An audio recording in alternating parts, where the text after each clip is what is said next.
Kebaikan lagi. Ya, kan sekarang ini kan begini. Ada yang bilang bahwa ini 600.000 gitu Di ya. Banten. Gitu ya. Ada yang bilang ini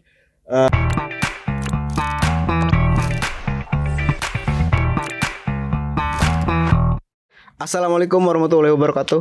Sahabat Banten Podcast, alhamdulillah telah hadir di meja Banten Podcast Ketua Umum Kesti TTKKDH Bapak Wahyu Nur Jamil, dan beliau terpilih secara aklamasi untuk memimpin Kesti TTKKDH sampai 2026. Kang Wahyu, Pak Ketua, saya panggilnya Kang Wahyu aja karena masih sangat muda. Benar bahwa tokoh muda Banten ini terbukti memimpin, dan ada berapa sih? Dan bisa sedikit juga gambarkan TTKKDH itu seperti apa organisasi? ya Assalamualaikum warahmatullahi wabarakatuh. Terima kasih nih Kang undangannya. Beberapa kali kita sudah jadwalkan tapi ternyata Allah baru meridhoi ya pada malam hari ini ya. Mudah-mudahan malam Jumat ini berkah lah ya silaturahmi ini. Amin. Jadi Kesti TTKKDH itu sebetulnya bukanlah sebuah organisasi yang baru lahir. Jadi sudah banyak mungkin kita dengar bersama bagaimana ketuaan dan kebesaran Kesti TTKKDH itu. Nah, profil dari organisasi ini sebetulnya kan bagaimana syiar budaya ya dari pencaksilat dan seni tari Indonesia itu tetap bisa terpelihara gitu, dan itu menjadi sebuah tujuan lah, ada salah satu tujuan dari organisasi Kesti TTKKDH. Selain daripada itu juga tentu Kesti TTKKDH juga mempunyai landasan dasar bagaimana kita itu setia kepada NKRI, Pancasila dan segala macam yang terkait dengan aturan pemerintah gitu. Nah, Kesti TTKKDH ini semua saya kira sudah sangat hafal gitu ya, bagaimana kebesarannya terutama di Banten gitu ya. Yang mungkin menurut saya salah satu organisasi yang setiap malam kecuali malam Senin dan malam Sabtu yang terus menerus ada kegiatan di tingkat rantingnya, di tingkat cabangnya, sampai di tingkat DPD-nya.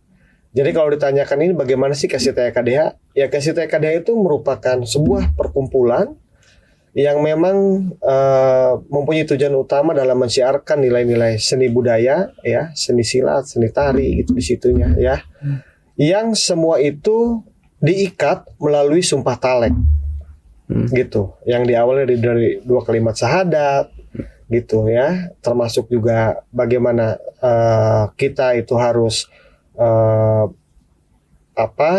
kepada orang tua harus hormat, kepada guru gitu ya, dilarang menyakiti orang lain, dilarang menghina perguruan lain. Bahkan ini yang luar biasanya nih ya, Kesti TTKKDH itu di taleknya mungkin tidak terpikirkan ya oleh kita nih para generasi penerus, tetapi orang tua kita dulu itu memikirkan sumpahnya, sumpah talek di dalam Cimande itu sampai kepada tidak boleh makan dengan tangan kiri, tidak boleh kencing sambil berdiri gitu ya, dan itu kan merupakan sunnah gitu. Nah inilah luar biasanya menurut saya gitu ya. Jadi selain memang dalam pengembangan seni budaya, TTKKDH itu sebagai juga syiar dakwah gitu di dalamnya itu. Nah inilah luar biasanya. Makanya sebagai anggota Kesti TTKKDH itu saya selalu mengingatkan gitu ya, kembali lagi kepada talek, karena kalau kita menjalankan talek itu memang berat luar biasa. Berat luar biasa gitu. Karena yang populer programnya itu populer sering menjadi agenda rutin besar, dan itu selalu dihadiri oleh gubernur, wakil gubernur. Itu keceran ya. Itu budaya agenda rutin ya. Iya, jadi keceran itu adanya kan di kita biasa itu memperingatinya kan di bulan Mulut, sekaligus juga dengan Milad Kesti TTKKDH gitu ya. Nah, memang kecerahan itu sebagai salah satu bentuk ya siar kita kepada masyarakat halayak ramai gitu ya, halayak luas. Bagaimana kita memperkenalkan Kesti TTKDH. Sebetulnya banyak hal yang menarik di Kesti TTKDH itu. Salah satunya tadi itu kecerahan, meneteskan air gitu ya. Orang mungkin bertanya-tanya kan, ini kok seperti mistik gitu. Padahal bukan itu. Filosofinya kita tuh harus bisa melihat jernih segala sesuatu perkara itu gitu. Mudah-mudahan dengan mata yang jernih itu maka batin kita juga akan jernih. Kira-kira seperti itulah ya filosofinya itu yang saya yang saya lihat gitu ya, yang saya rasakan. Mungkin seperti kita tidak memikirkan gitu, hanya cuma dikejar ini supaya matanya tajam atau itu mungkin ya, karena dari air doa-doa itu. Tetapi nilai filosofinya menurut saya yang lebih menarik adalah kecerahan itu bukan hanya sekedar sebuah ritual, tetapi bagaimana kita memaknai bahwa dengan kejernihan mata kita memandang ya, maka insya Allah batin kita juga akan bersih gitu. Nah, itulah salah satu keunikan-keunikan yang dikasih. Dan kecerahan itu tidak hanya ke mata kan? Mata dan mulut. Ada gitu. ke mulut kan? Iya, ke mulut. Kalau ke mulut itu filosofinya seperti apa? Ya tadi itu bahwa kita tuh berkata yang baik-baik, dilarang menghina, dilarang berkata yang kotor gitu kan. Ya seperti itulah gitu kan. Bagaimana yang keluar dari mulut kita itu adalah betul-betul nilai-nilai yang manfaat gitu. Nah, filosofinya seperti itulah. Makanya kecerahan itu, kenapa sih kita mengagendakan itu dari mulai ranting mengadakan kecerahan ya, tingkatan cabang ada, DPD ada, DPW ada, puncaknya di DPP gitu ya.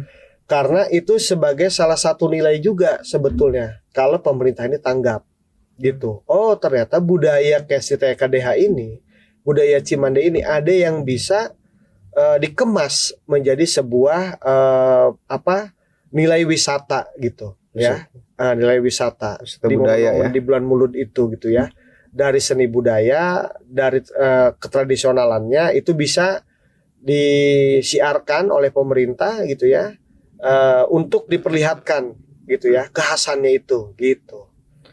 Nah,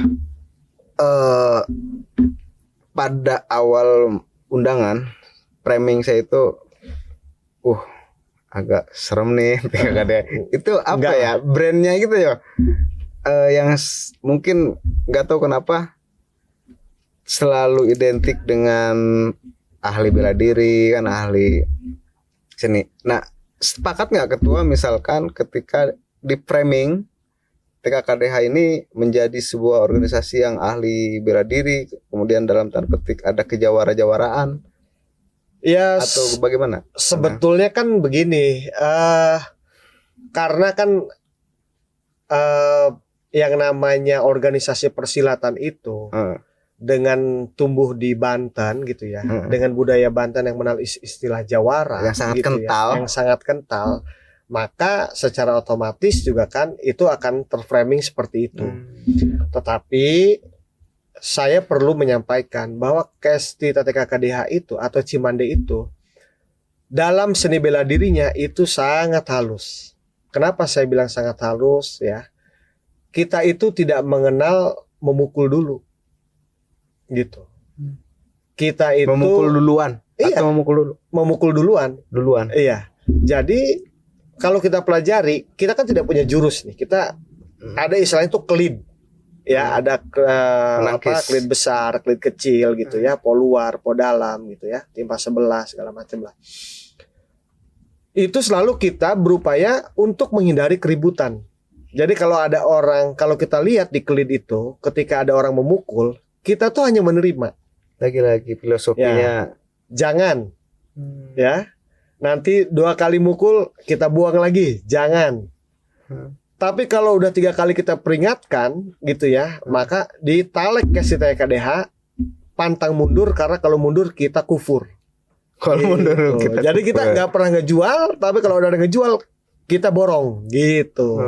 Jadi sebetulnya Cimande itu sebuah perguruan silat ya yang sebetulnya sangat halus dan juga penuh dengan nilai-nilai adab gitu ya. Adabnya, akhlaknya gitu ya. Sampai di dalam kelidnya pun juga kita tuh berupaya untuk memperingatkan kalau ada orang memukul, kita menghindar gitu kan. Nanti mereka memukul lagi, kita menghindar. Tetapi kalau udah diperingatkan berkali-kali, kita borong. Gitu. Jadi jurusnya apa tuh? Keidentikan kejawarannya itu karena memang kita lahir di tanah Jawara gitu kan. Ya, tapi seni bela dirinya itu penuh dengan nilai keadaban dan keakhlakan. Luar biasa lah menurut saya. Nah, kalau dari segi anggota dan pengurus di masing-masing wilayah itu udah ada berapa? Kalau untuk provinsi kita ada di Jawa Tengah, Riau, Lampung, Banten ya, terus DKI. Untuk DPD-nya itu di Banten ya. Di Banten itu cuman yang belum itu Tangsel gitu. Tapi kalau untuk di Lampung itu kalau tidak salah kemarin konsolidasi itu sudah sampai ke 15 kabupaten kota. Gitu. Dan pusatnya Banten. Ya, pusatnya di Banten gitu. Riau itu kemarin karena itu baru dibentuk di Kepulauan Riau. Kemarin baru melaporkan ke kita itu akan membentuk 2 DPD, 2 atau 3 DPD gitu. Nah, yang belum ada sounding lagi, sebetulnya begini Kang. Yang di luar daerah itu berarti mereka orang-orang Banten. Yang ada orang Banten ya, memang ada orang Lampungnya gitu. Jadi ada yang memang penduduk aslinya, ada yang memang orang Bantennya yang bermukim di sana gitu. Tapi sebenarnya begini. Sebetulnya ke era kesini itu sebetulnya kita ada beberapa yang missing link gitu. Jadi kalau tidak salah kita tuh sudah sampai kepada Papua gitu. Dan dokumen-dokumennya juga ada gitu. Cuman kesininya kontak personnya yang hilang gitu. Kontak person yang hilang gitu. Seperti di Kalbar juga ya. Kita baru kontak kemarin. Sumsel ya. Sumsel itu alhamdulillah itu sangat aktif gitu ya. Setelah pasca Mubes itu mereka kontak di IG saya, IG pribadi gitu ya. Jadi Kesitaya KDA itu sebetulnya sudah ada di beberapa provinsi. Ya tadi tuh yang terbesar itu Lampung, Sumsel, DKI, yang akan Jawa Tengah. Terus yang akan dibentuk itu di Kalbar, yang baru kebentuk itu Kepulauan Riau gitu ya. Jadi mungkin ada 6 atau 7 provinsi. Walaupun sebetulnya ada beberapa provinsi yang sebetulnya ada, tetapi kita kehilangan kontak gitu. Karena kan sudah lama nih gitu kan. Nah, di luar itu juga ada beberapa mahasiswa Indonesia yang membuka yang kita delegasikan di sana untuk mengembangkan seni budaya Kesitaya KDH.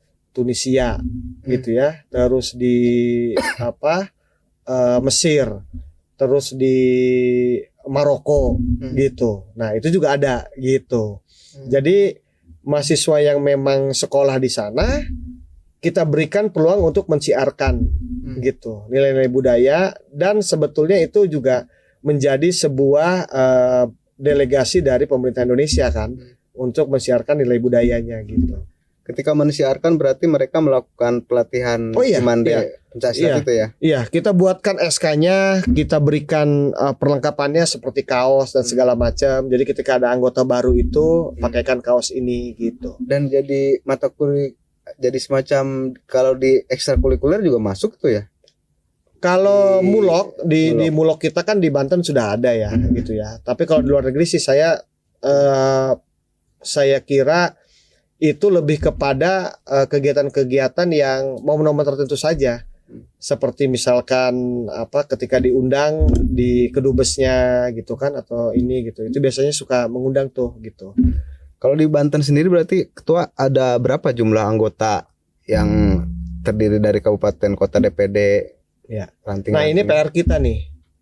PR kita. Jadi pasca Mubes itu salah satu concern kita adalah bagaimana ini anggota ini kita bisa mengetahui secara valid gitu. Kan sekarang ini ada perbaikan lagi. Ya, kan sekarang ini kan begini. Ada yang bilang bahwa ini 600.000 gitu ya. Di Banten. Gitu ya. Ada yang bilang ini sekian ratus ribu. Nah, bahkan katanya se-Indonesia itu 6 juta gitu ya. Nah, cuman kan ini tidak berdasarkan data. Maka kami di pengurus DPP itu ini sedang merapikan nih. Khususnya di Banten dulu bagi yang sudah punya sekretariat, karena kita paksakan. Di bawah kepimpinan saya setiap DPD dan DPW itu harus ada sekretariat. Kalau sudah ada sekretariatnya kita kirimkan peralatannya, komputernya, printernya. Sistemnya kita buatkan. Jadi ketika DPD itu menginput keanggotaan, DPP itu sudah masuk gitu. Supaya kita tahu jelas ada berapa sih anggota kita. Jadi kalau per hari ini saya ditanya ada berapa sih anggota KSITEA KDH gitu ya. Sebetulnya banyak, tapi seberapa banyak itu yang saya belum, datanya yang saya belum ini. Karena coba bayangkan, semalam saya kunjungan ke Padukan, Kecamatan Tak-Takan. Satu padepokan itu ya, satu padepokan itu artinya di satu desa ya. Itu ada yang 70 orang. Di Cisoka ya, itu udah bukan puluhan lagi, udah ratusan orang. Satu padepokan. Jadi kalau ada yang bilang bahwa itu sudah mencapai juta ya anggota kita, saya percaya. Gitu. Kalau ada yang bilang itu ratusan ribu, saya lebih percaya. Karena apa? Karena berdasarkan hasil kami kunjungan gitu ya.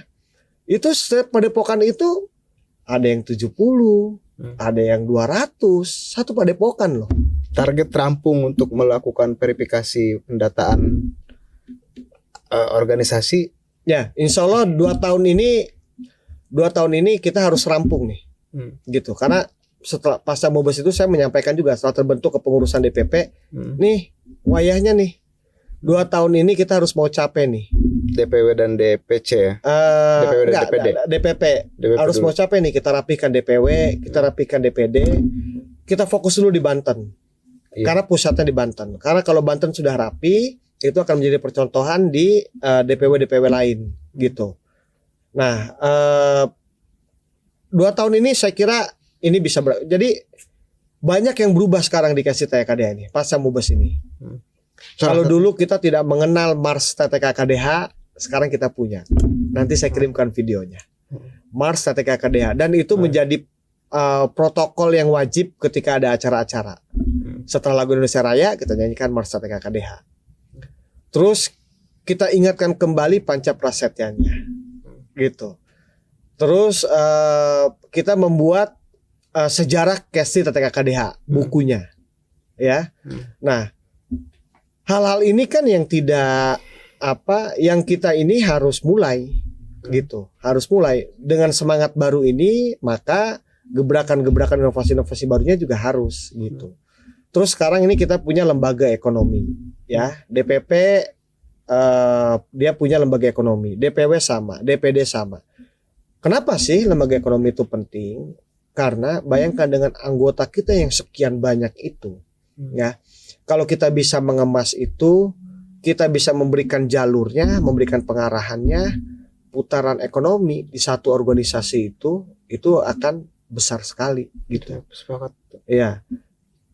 Sebuah organisasi itu omong kosong tanpa kekuatan finansial, gitu ya. Ini kan yang belum terbentuk Tangsel aja DPD berarti ya kalau Tangsel. Ya.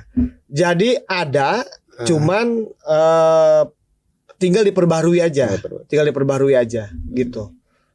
Kalau persyaratan menjadi anggota biar terdaftar, apa saja Ketua? Misalkan saya mau daftar, masuk, nah, yang apakah pertama, harus punya kemampuan? Izin dulu ke orang tua. Izin dulu. Ya, izin dulu ke orang tua. Nah, yang kedua, setelah mendapatkan izin dari orang tua, itu baru mengadakan ritual pertalekan. Yang tadi itu ditalek, diawali dengan 2 kalimat syahadat gitu ya. Terus ada beberapa di situ pesan-pesan gitu ya, tidak boleh melawan orang tua, tidak boleh melawan guru gitu ya. Tidak boleh 5M tuh ya. Main, mabok, madon, pokoknya 5M lah gitu ya. Jadi main perempuan, judi gitu ya. Terus juga tidak boleh menghina perguruan lain gitu ya. Bahkan saking berakhlaknya kita diajarkan itu. Kalau kita nyebut, mohon maaf ya, puntung rokok aja itu nggak boleh. Harusnya gitu. Ya harusnya bekas rokok aja. Karena kenapa? Khawatir ada disabilitas. Ya, yang mohon maaf ya, punya kekurangan, cacat, itu tersinggung. Nyebut jantung pisang aja kita nggak boleh gitu. Jangan disebut jantung pisang, takut ada yang punya penyakit jantung. Luar biasa kan.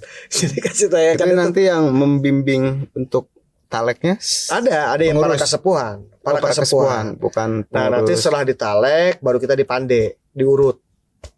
Ya, diurut. Diurut itu bukan untuk jadi gini, diurut itu satu ya memang untuk menguatkan tangan gitu ya.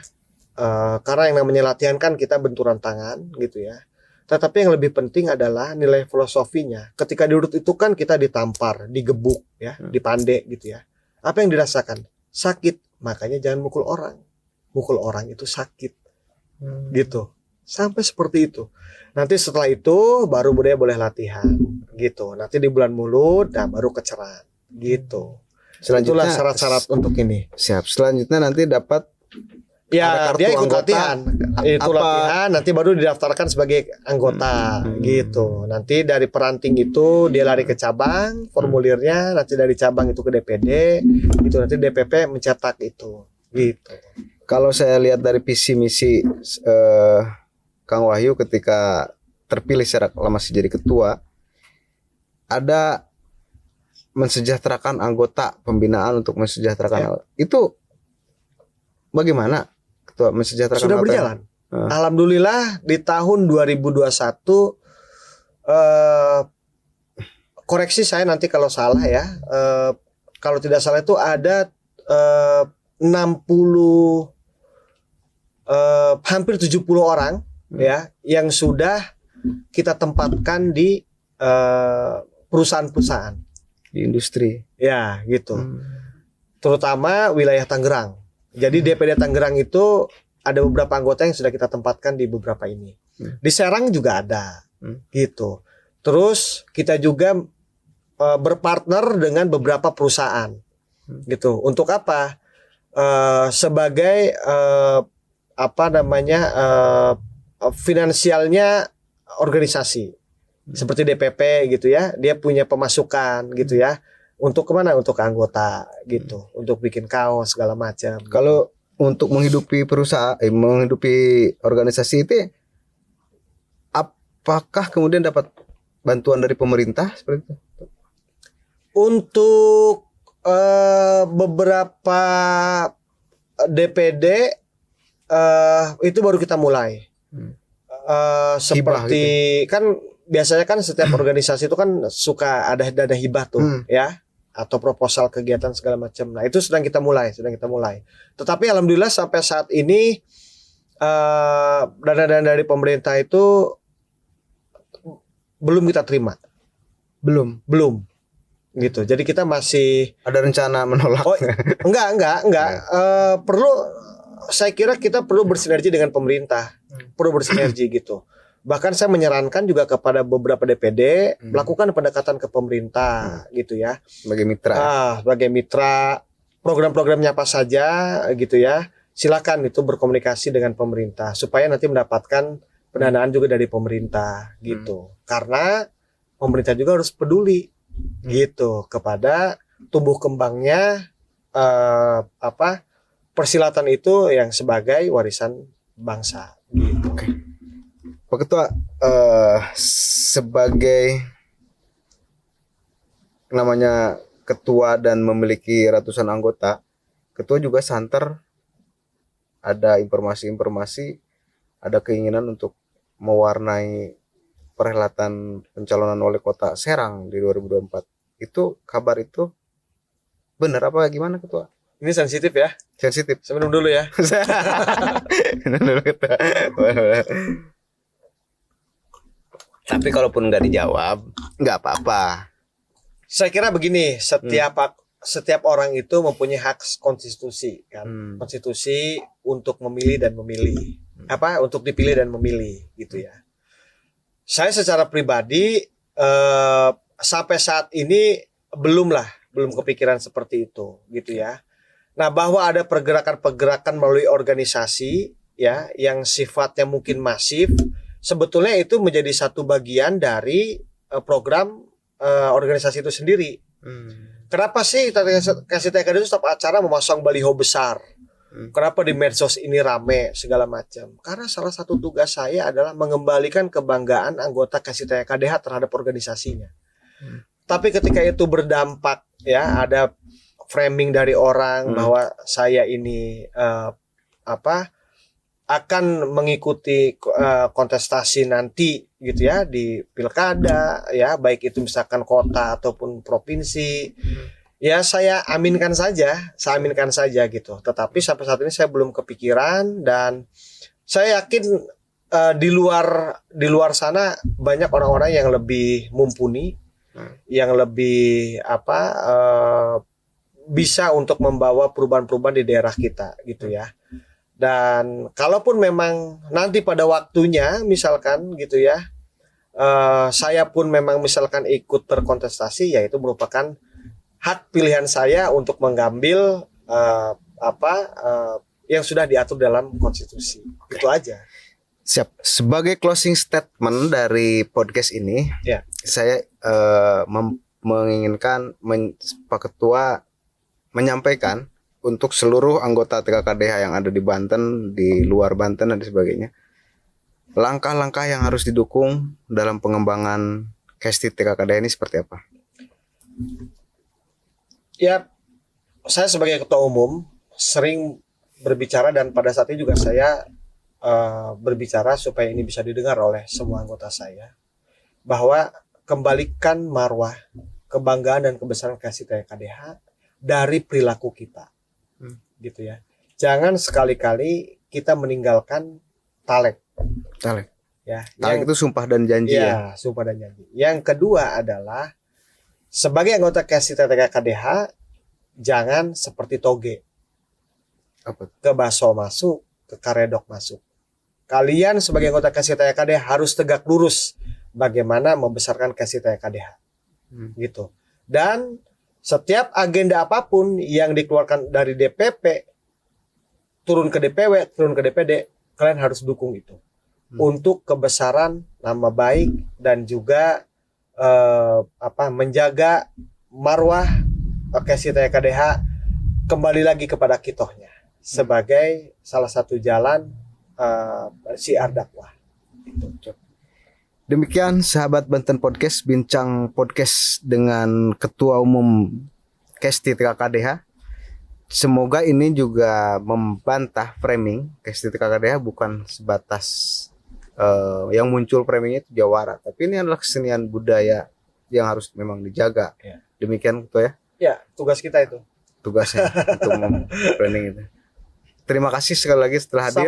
Sama-sama. Billahi taufiq wal hidayah. Assalamualaikum warahmatullahi wabarakatuh. Waalaikumsalam warahmatullahi wabarakatuh. Tuh, makasih Pak. Ya.